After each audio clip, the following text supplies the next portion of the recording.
While some people were speaking about how the temple was adorned with costly stones and votive offerings, Jesus said, "All that you see here, the days will come when there will not be left a stone upon another stone that will not be thrown down." Then they asked him, "Teacher, when will this happen? And what sign will there be when all these things are about to happen?" He answered, "See that you not be deceived. For many will come in my name, saying, 'I am he,' and the time has come. Do not follow them. When you hear of wars and insurrections, do not be terrified, for such things must happen first. But it will not immediately be the end." Then he said to them, "Nation will rise against nation, and kingdom against kingdom. There will be powerful earthquakes, famines, plagues from place to place. The awesome sights and mighty signs will come from the sky. But before this happens, however, they will seize and persecute you. They will hand you over to the synagogues and to the prisons, and they will have you led before kings and governors because of my name.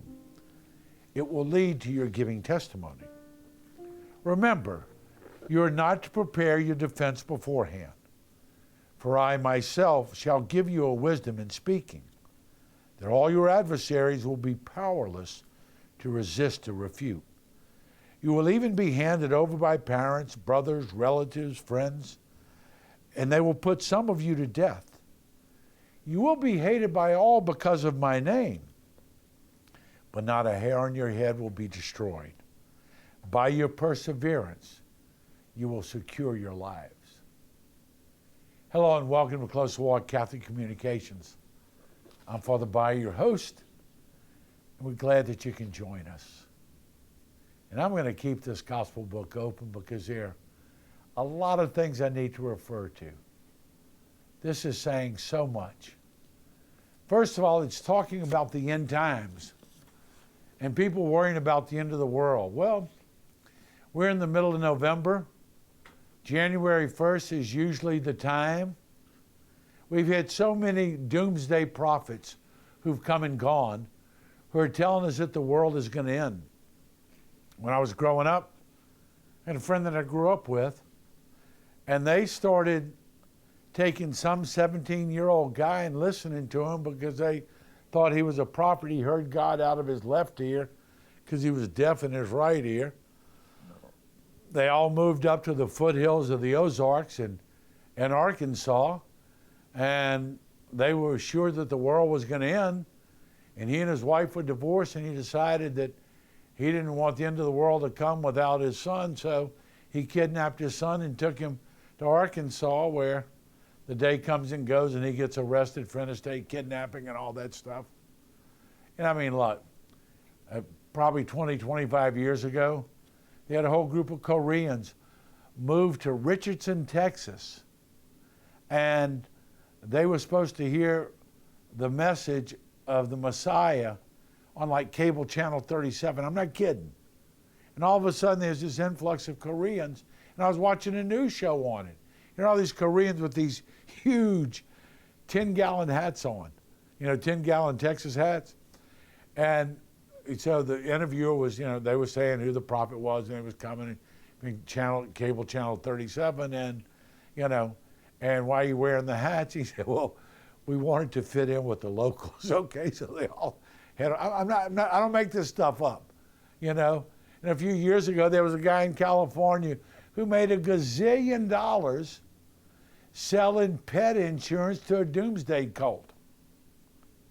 They were all going to be taken up in the rapture, and he was going to make sure that pets were well taken care of, and he collected all this money. I mean, who knows? Not the day or the hour. Not the Son of Man, but only the Father in heaven. And we get to this frenzy every year when we think we know the world's going to end. Who knows? If it ends later on today, you're ready or not. That's the only thing we can control. It's the only thing we can control. But there's some things it talks about that they're going to be talking about. There'll be earthquake and famines and plagues and awesome sights and signs in the sky. You ever thought about that? You ever think God's trying to get our attention? All these extreme weather patterns, these 1,000-year floods, these hurricanes that take out, massive populations, these tsunamis, these earthquakes, these monsoons and typhoons. It's the fact that they happen isn't anything new, but they seem to be more severe and probably more often. I'll never forget, it's probably 20 years ago. They had an earthquake in San Francisco, and some preacher got up there and said, "This is God's wrath. They're punishing the people of the homosexual people of San Francisco. That's why it happened." I think a lot of people are ignoring God. Not only in their sex lives, people are just ignoring God. And I do believe that somehow the forces of nature remind us our computer can't do it. We can't control it, we can't start it, we can't stop it. There are some things that are only in the hand of God. And we need to start paying attention, whether we like it or not. But then they talk about, before all this happens, they will seize you and persecute you and hand you over to the synagogues and prisons. They will have you led before kings and governors. I'm not 30-something, obviously, so I don't usually use an iPad, but this is too important, and I want to quote and make sure that I'm doing it correctly when I do that. And this is a quote given by then Cardinal Karol Wojtyła. He was the Cardinal Archbishop of Krakow. And when our country celebrated their bicentennial in 1976, in Philadelphia, they had a Eucharistic Congress. And then as Cardinal, later to be Pope John and now St. John Paul II, he made this statement to the American people. He said, "We're now standing in the face of the greatest historical confrontation humanity's ever experienced. I do not think that the wide circle of American society or the whole wide circle of the Christian community fully realize this. We're now facing the final confrontation between the church and the anti-church, between the gospel and the anti-gospel, between Christ and the antichrist. This confrontation lies within the plans of divine providence. It is therefore in God's plan, and it must be a trial which the church takes up and faces courageously." Interesting. Interesting that 40 years ago, 50 years, 1976, 50 years ago. 50 years ago, he told us what was coming, what was going to be a prophetic voice. You may remember the late Francis Cardinal George of Chicago, who died of cancer and has been replaced by Blaise Cardinal Cupich. But the Cardinal George made a prediction. He said, "I'll die in my bed. My successor will die in jail. His successor will die in the public square. And his successor will start to rebuild the church." Now, please understand, this is long before a lot of these different things have come up.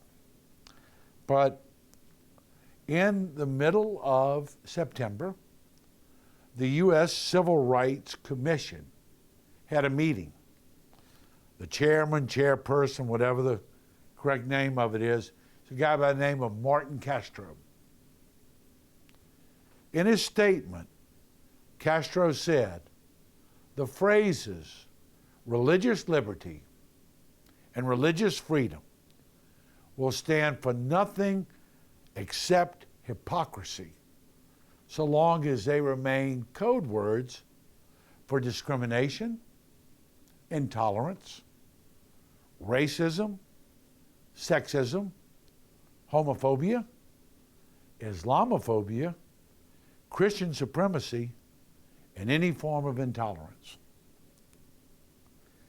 Ladies and gentlemen, that is your U.S.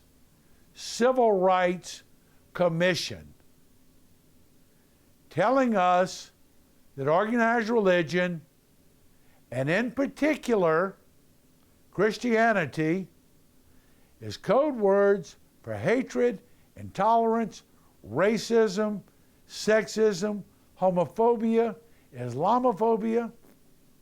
And now we have states passing laws that say, if this coming Lent, your parish church wants to have a fish dinner as a fundraiser on Friday, that a lot of parishes do, unless you offer gender-neutral restrooms, you cannot have a parish function open to the public.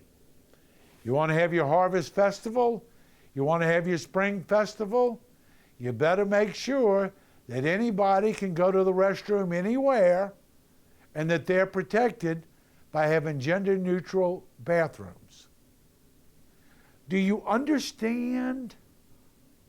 Do you understand what this means to organized religion?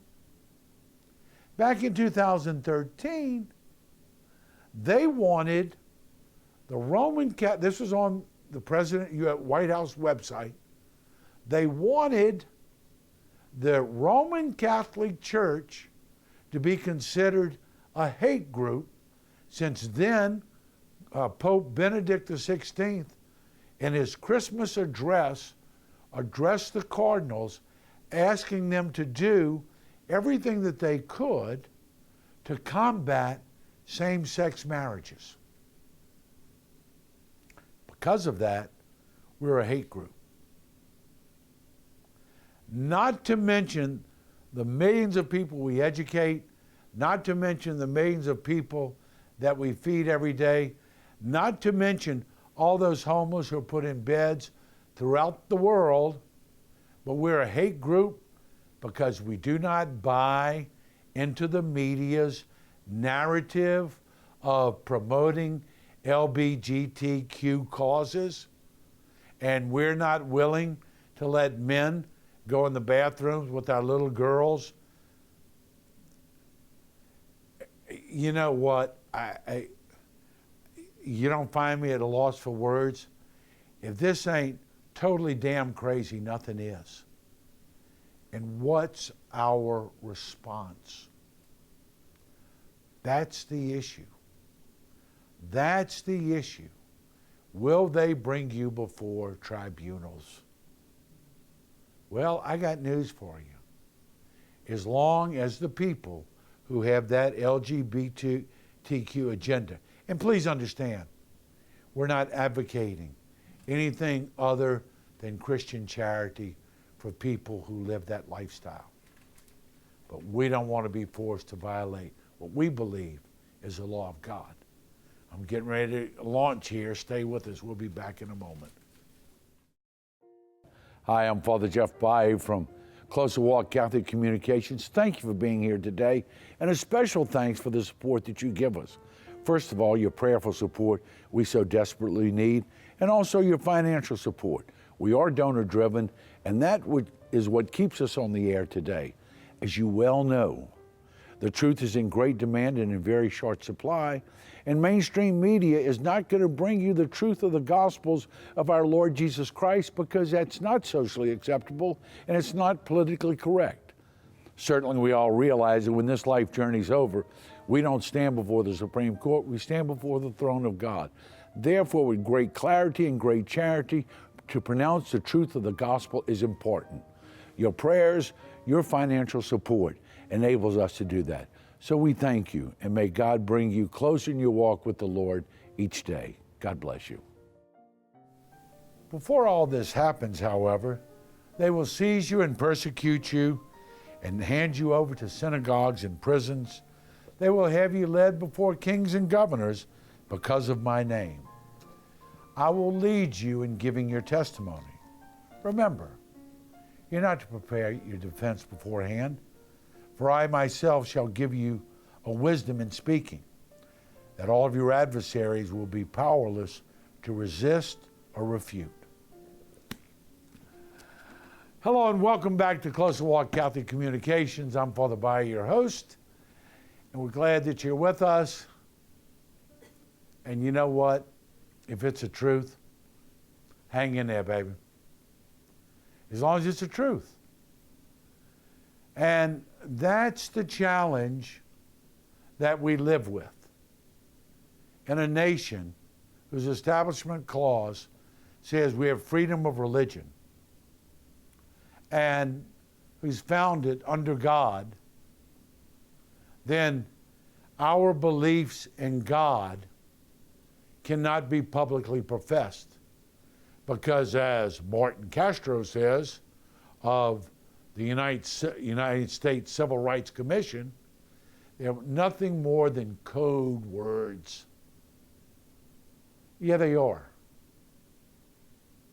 They're code words for remaining faithful to the law of God. And as long as society has a humanistic and hedonistic agenda that says, as long as it feels good, do it. As long as you're over age, do it.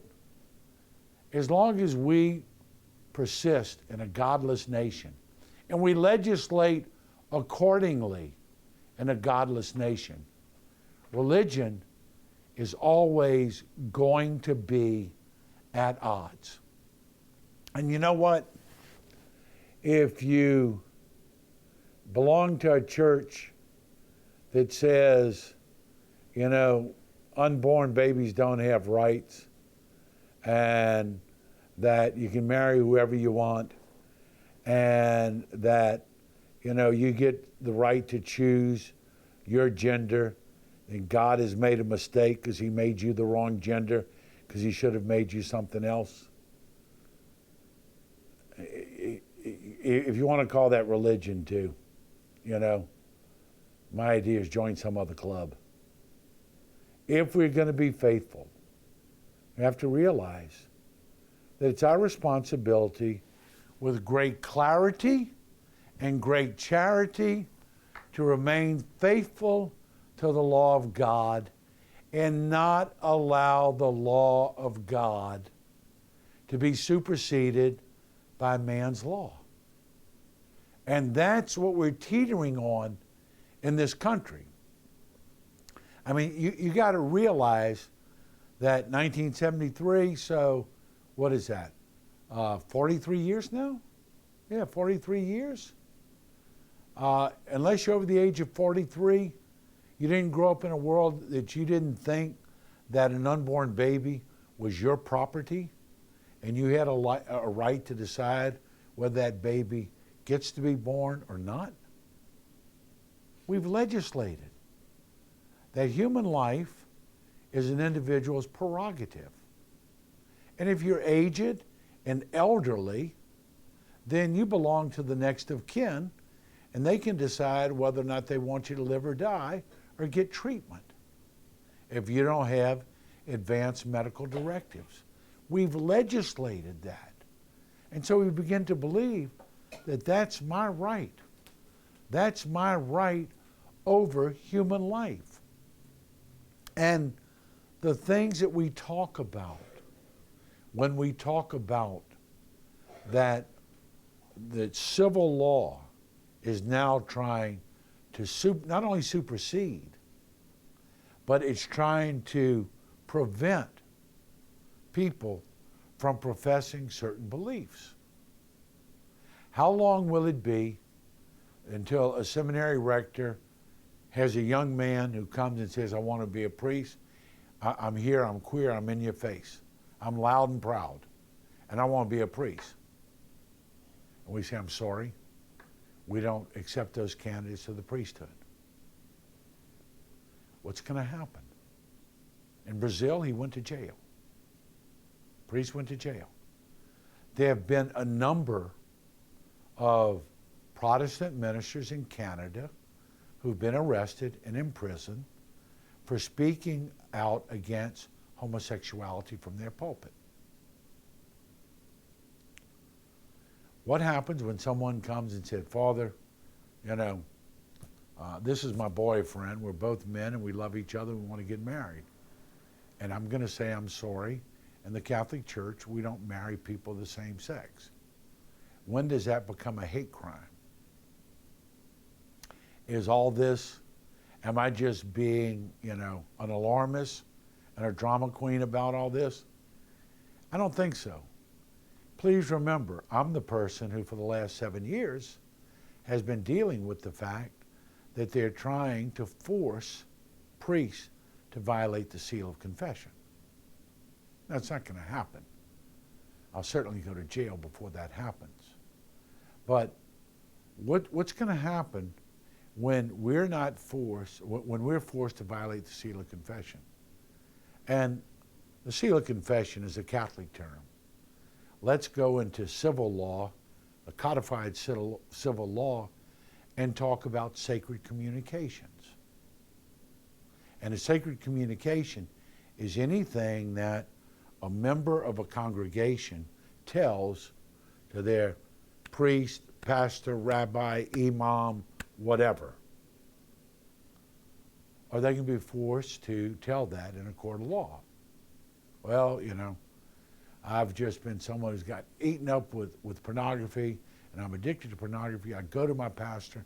I'm looking for help. I'm looking for solace. I'm looking for counseling. And can that pastor get called into court and say, yeah, I know this man, he has been on this site, and he tells me he looks at porn 5 hours a day. Will the pastor be forced to do that? Will a pastor be forced to take a couple that he's counseling in marriage, and one or the other discloses in private, without the spouse being there, that they've been unfaithful? Will that pastor be forced in a court of law to say what the spouse has told them? These are the issues that we deal with. These are the real issues that happen when we lose our privilege to believe our religious beliefs. Now, let me say something. If I believed that it was okay to do human sacrifice, that somehow we please the gods and we have to take a virgin and we have to sacrifice them and, God is pleased. Of course, that's got to be illegal. That breaks civil law. But me believing that, two men have the right to a sacramental marriage, that's church law. And there's a difference. And that difference has become very, very blurred. And what's happening is a lot of people are finding themselves in a situation where there's no such thing as objective morality. Everything becomes subjective. You're telling me that, that this is wrong. Yeah, it's based on the law of God. Well, I've got a son, or I've got a nephew, I've got a daughter. They're partnering with somebody else. I love them dearly. Excuse me. And they're good people. And they do good things in the community. And they do this, they do that. How can you tell me that it's wrong? I didn't say that they were outside the realm of God's love. I didn't say what they do by helping other people is wrong. I'm saying that an active genital relationship between two people of the same sex, based on the scriptures, is wrong and contrary to natural law. But see, we can't separate ourselves from our feeling from somebody that we love. And if we love them and think that they're good people, then the church has got to be wrong with this. But we've kind of fallen into that trap anyway. You know, nowadays parenting is, well, if it's my child, I'm going to back them up. We back them up when they live together. We, heterosexual, outside of marriage, but we back them up. Well, I'd much rather be doing that than be out in a dark alley somewhere in the backseat of a car or something like that. Well, at least they're going to get married. Well, at least they didn't have an abortion. Well, at least. And we've subjectivized all of our morality. Are there things that are right and wrong? You know what? If I find out someone molested my child, I could kill him with a good heart. It's still wrong. It's still wrong for me to do that. I'd want to do it. That'd be my emotion. It's still wrong. I can't justify it. It's still wrong. And we have forgotten that because we have personalities attached to situations and we care about the persons, so we think the church has to change. God's law is not going to change because society has. And we need to understand that. And then the other thing is as Edmund Burke, the great English statesman, said, the only thing necessary for evil to thrive is for good men to do nothing. As long as we have these people out there and they're protesting and they're saying it's a civil rights issue and you're anti and you're hateful and you're this and you're that, and we go, isn't that crazy? Isn't that something? And that's all we do. That's all we do. We don't get out. We don't voice our opinion. We're ashamed to pronounce our Catholic Christian beliefs because we're afraid someone's going to be offended. How many times are we offended and we just shut up? We just shut up. And so the squeaky wheel gets the grease. Those people out there who are fussing, fighting for whatever rights, and we think, well, because they've called us homophobic and Islamophobic and intolerant and racist and sexist and everything else except left-handed, we figure we better shut up. We don't want to offend anybody. We've shut up way too long. We've shut up way too long. And we're in this mess because we've shut up. It's time for people of faith to take back the country. And our silence and our disgust and our aggravation isn't doing anything except give license to people who want something else. Please, please understand that if we go to hell in a handbasket, we're the ones who brought us there. Thank you for being with us. May each day bring you closer in your walk with the Lord. God bless.